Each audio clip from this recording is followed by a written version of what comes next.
It's been an interesting few days, I can tell you. In fact, this last week has been like something got lit under me. Now, I was already on my way, I was. But the urgency, as I learn more, is growing in me, and I can't stop it because none of this is making sense. It's not. I'm going at this 16, 17 hours a day. Literally, I go to bed and put down my phone with videos playing. And sometimes I play something when I'm sleeping so that, I don't miss anything. I wake up at 4 a.m. and there's some crazy tarot reader going. This is what's going on in my life. Because as soon as I exposed that hospital last week and had the fear of God unleashed, and then of course the doctor's office, so I'm not entirely innocent here. I knew when I posted those photos, and in fact I even meditated on it. Should I or shouldn't I? Because I was scared. But then, with what I see happening around the world and the injustices that I am identifying, this isn't sitting right with me, and I can't let it go. And I'm not going to. I'm not. Following those little exposés, I've had some incidences this past week, 3 in fact, where I had been followed. And I've documented that all on my Facebook. I've done that as a public record to keep me safe. Saturday, the ante was upped because I thought I was great till I got to that lake. Actually, I take my road right down to the river. And once I got there, there was nobody around me the whole way. Then I cut over to the legislature, which we have a lake in the middle of our city, a nice little park. It's a 9K walk for me. Love that walk. I live for that walk. That walk has healed me over the years. Physically, mentally, all sorts of ways. And it's something I look forward to every day that I can. And especially as it's getting warmer out, right? And of course, I got to the ledge and I noticed right off 3 guys, sorry. They weren't in place. One guy had a hoodie on and he had this bandana over his face. Now that's very odd for where I live. So I saw it right away and I couldn't see his face, but I saw the other 2 guys. And when I got halfway around the lake, there's a place where I can go upstairs and keep on the road, or I can go on my normal along the lake route. I decided to go, and I thought about it. Literally, I stopped and thought about it, safety-wise. Like the same way I would think about it if I was in Latin America. I've never once, ever in my life in Regina, 20 years, have I questioned which way I should go. I took the lake route, and it's a good thing I did, because as I got past a lookout, I see the 2 guys that I saw by the car. Now, they would have had to drive to get ahead of me, because I was ahead of them, and they didn't pass me. And I'm like, where is the hoodie guy? And as soon as I got up, there was hoodie guy in front of me. No bandana on. And he was lurking. And he's toying with something in his pocket. And he turned around. I saw him. He saw me. I started running across the street. Now, there's a major street called Broad Street. It's one of our major streets. And I could see that. And I was like in my head going, I'm going for that. But when I saw him chasing me, I stopped. And then I ran back. It was like a cat and mouse game. But as I ran back, I see Buddy. Same guy as at the lookout. Not the other one, just one.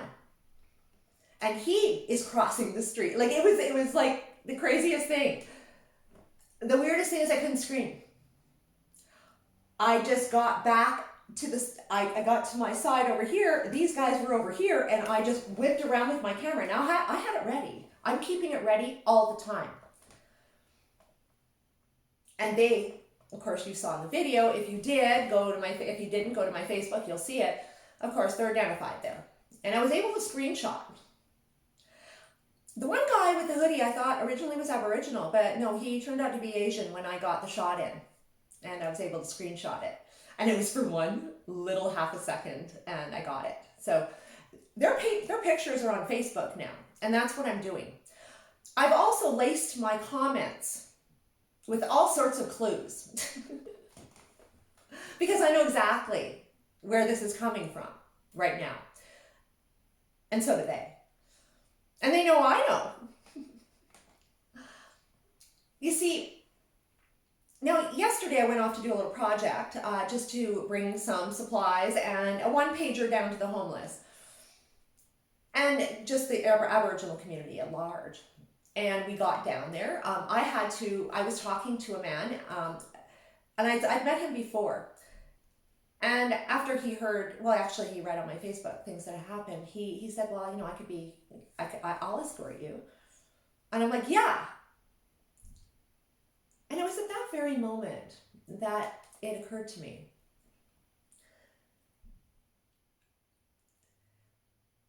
There's only other nations that I've ever gone to that I wasn't able to operate like I can here with freedom as a woman. Latin America, if you go out at night and something happens to you, the first response normally is, where's your boyfriend and where's your husband? In fact, I got roofied one night and I escaped. And I was horrified. This was 10 years ago.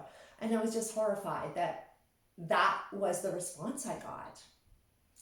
And I realized that if I wanted to live in Latin America, I was going to have to change my ways of freedom. You can do it for limited time, right?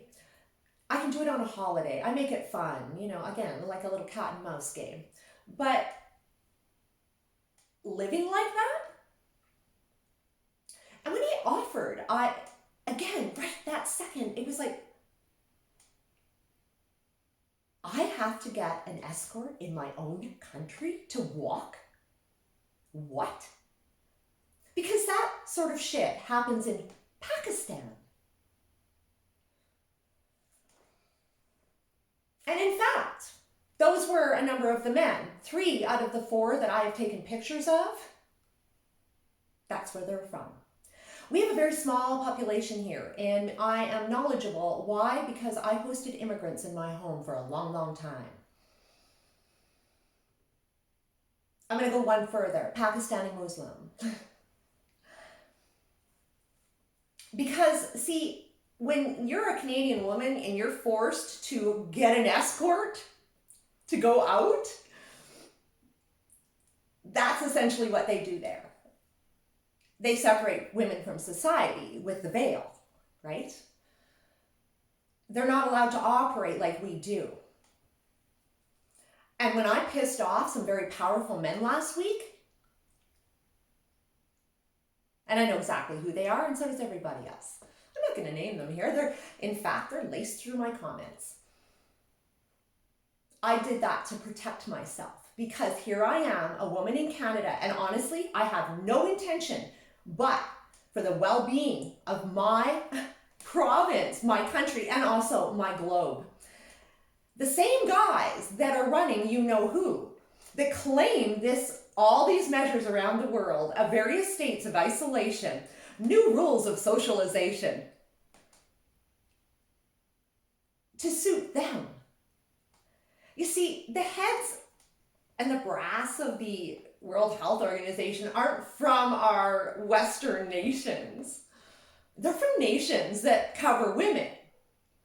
They're from nations that suffer from huge human rights abuses. They're from nations where men throw acid on women when they don't do what they're supposed to do or act the way they're supposed to act. They also like to cut them too. That's why I was worried about Buddy with what was in his pocket. In any case, the minute I got an escort, I had no problem, interestingly enough. And see, this is the level of intimidation going on. In my province of Saskatchewan, I've lived here 20 years, and never once have I felt threatened to walk. And I'm a girl who puts on about 50 kilometers a week in the summer, seriously. That said,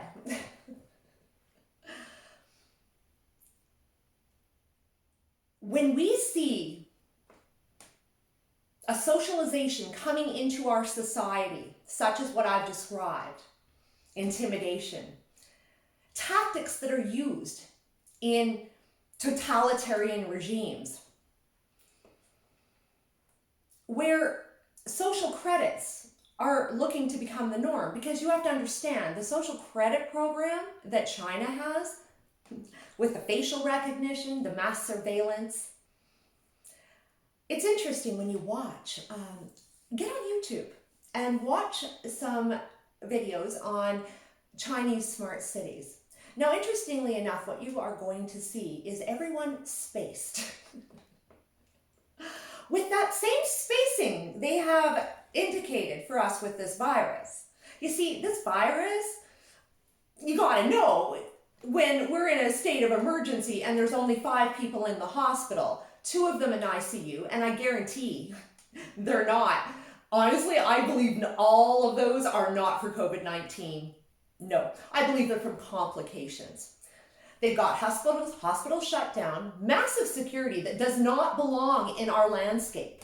You see, again, I've been in and out of these institutions for years, and I have never experienced this level of security here. I've not experienced that energy except for in foreign nations, and one other time in Canada, which was a shock, and that was the G20, 2010, where police were beating down men with prosthetic legs who were just in the mix. They were walking through the park. There were more human rights abuses that particular weekend in Canada. And guess what? It's you-know-who and the UN gang. G20. This is the type of...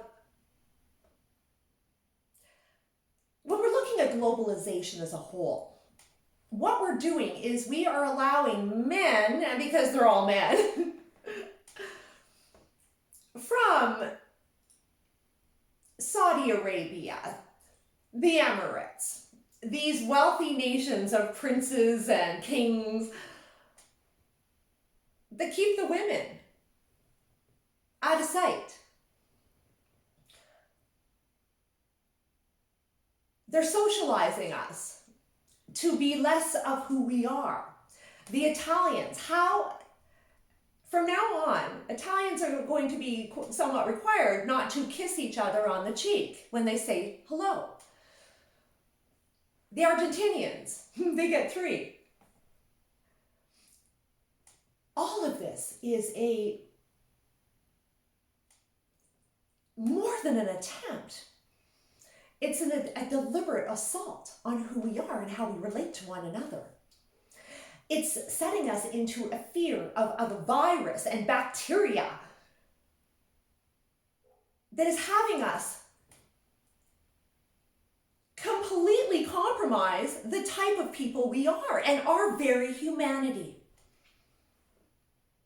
We're not this. These measures are not us. They're not. And they're not warranted, particularly when I'm down talking to the Aboriginal community and they haven't heard hide nor hair of our government or anyone else. The media, apparently they're all self-isolating. They only go out for the lunches that they get bought here in my place because nobody has broken a story in this place forever. They take everything they're fed, and that's how it works. We are finding fake stories all over the place. Elmhurst Hospital, New York. New York Times does this war zone piece. And then 2 days later, a guy goes down and he's walking around talking to the ambulance drivers and they're laughing, going, this is like, it's not happening. I must have had 30 reports yesterday of different people visiting 30 different places, various people visited. Empty. 3 hospitals. 4, sorry, including the US.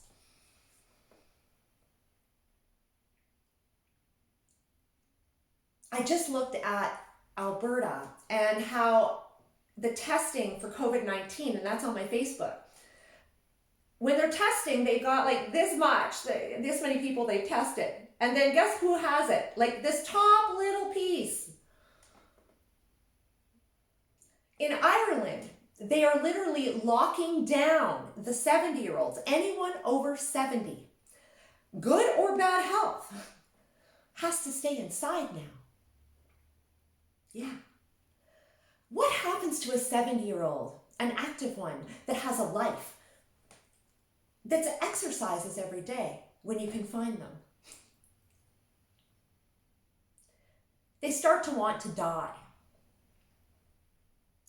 Despite all the harassment I've had and absolute threats, I'm going for it. Because here's the thing. When I talked to my mom the other night and she tried to stop me from doing this, and I don't blame her because she's worried. And I don't want her to worry. I told her, and she finally got it when I said, Mom, you're 82. What happens? Because in the UK, they're talking about these measures. This is already on, okay? It's all for the protection of the vulnerable. What happens, Mom, when they tell you that you can't leave your house? You might as well sign my mother's death warrant. Seriously. This is unnecessarily ripping apart our lives. And I don't think this is a test. I don't. At all. This is a re-socialization of all of us at minimum. And if we accept the measures as they're coming down, because more and more they're not making sense. For example, the fact that Albertans can't go out to a park, to the mountains, and enjoy the day. They're not allowed in the parks now. Why is that? Same thing in BC. Why? No hunting, no fishing. Everything is on the lockdown. I got a report from a guy here in Saskatchewan, a town of 88 people. They have no police presence. They've got a police presence as of last week. These are concerning issues where everything is not adding up. Everything's right before our very eyes. And it is boots on the ground right now, and it's fingers to those keyboards. Because we need to document it, share it. And I can tell you my volume has gone up. I literally at 2:30 last night I fell asleep with the phone on me. I usually put it on flight mode, but that's how intense my days have become. There's much to discuss as this happens, but at the end of the day, here in Saskatchewan, we have a very unique dynamic. We're not like a lot of other places. And these measures, when I see the vulnerable being left more vulnerable, and I see that there's no asthma medication, Ventolin, a standard medication available for asthmatics here in this province, when an entire chain is out, and I was told it wasn't to be found here, that's an issue. It says that the measures for COVID-19 are actually inhibiting the health and well-being of our province. And I can say the same situation for our whole respective country. We don't have the dynamic of Toronto at all. We don't have the dynamic of Vancouver or even Calgary. We don't have that type of population. I see when these vulnerable people have not been reached out to and in fact cannot get basic medications, that in fact COVID-19 has now become an inhibitory factor to the health and well-being of us, and these measures have become detrimental. COVID-19 is like a flu. Trump's right-hand medical man said it last Friday night, and he's got a report on it, again on my Facebook. A severe flu. 5 people in Regina, 5 people in all of Saskatchewan in the hospital, 2 in ICU of that 5. This is what I'm talking about. Everybody's health services shut down. The guy I went walking with yesterday, he started the process of getting a knee replacement 3 years ago. Guess what? He's put off. This is what's really happening. So when you think about those empty doctor's offices, all your services have been cut, plus the empty hospitals, the empty ERs. You have to ask yourself, why are they inhibiting us from the medical system? Because that's what they're doing.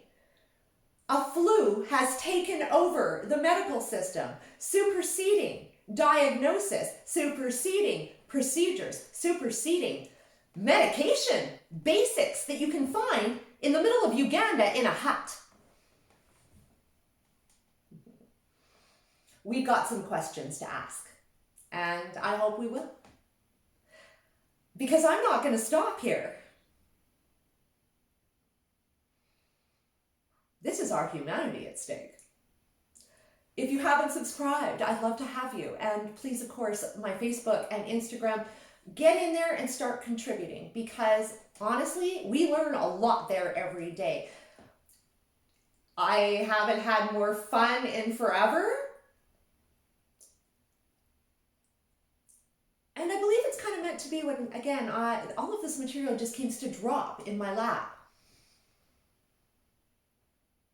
Because everything that's going on out there is part of this whole entire matrix. It's time to pay attention.